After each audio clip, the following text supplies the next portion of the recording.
Ar lá an hAspal. Bhí Berta bhí cordú le íosa ag dul ar toras.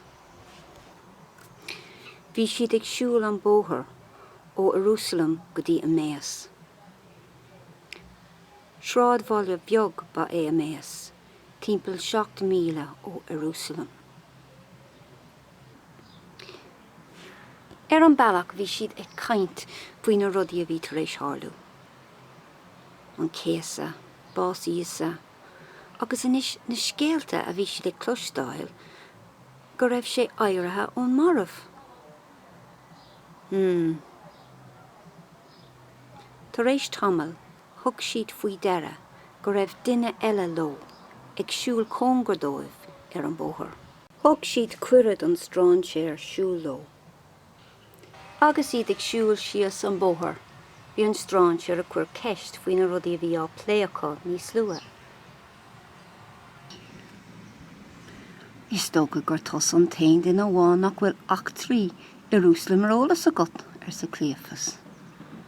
Cad a bhí ar siúil ar san strainséir, agus lean cléafas agus an duine leis is tóga a ban céile máire ar aig leis an Scéaltaí mar gheall ar íosa agus na rudaí a tharla i Jerusalem.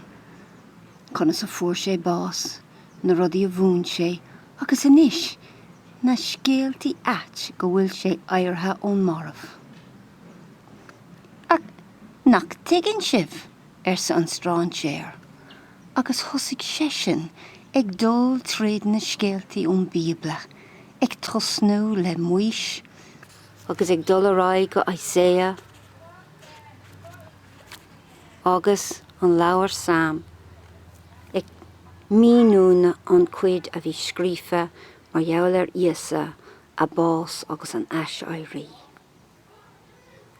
Nuair a throc siad hEamaus, bhí an strainséir ré le dul aráig, ach dír an beirt air, fan ló agus béle a ithe ló. Nuair a bhí siad ag an bord don béle, tóg an strainséir an tarrán, bannig sé é, agus bris sé é. Leis sin, dahan an beirt, gur íosa féin a bhí ina lár. Ach, có lua agus a dahan siad é, dimig sé as a rairc.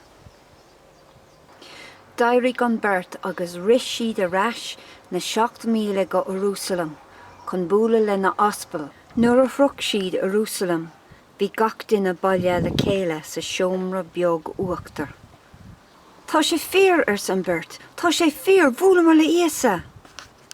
Tá is a going, chuna go mar é, bhúil Simon leis, nach bhfuil sin ar aus, inis dúing do scéal. Agus dinis an beirt an scéal mar gheall ar an bailach go hEamaus, agus conas a dahan siad íosa nuair a tóg sé an tarrán agus bris sé é.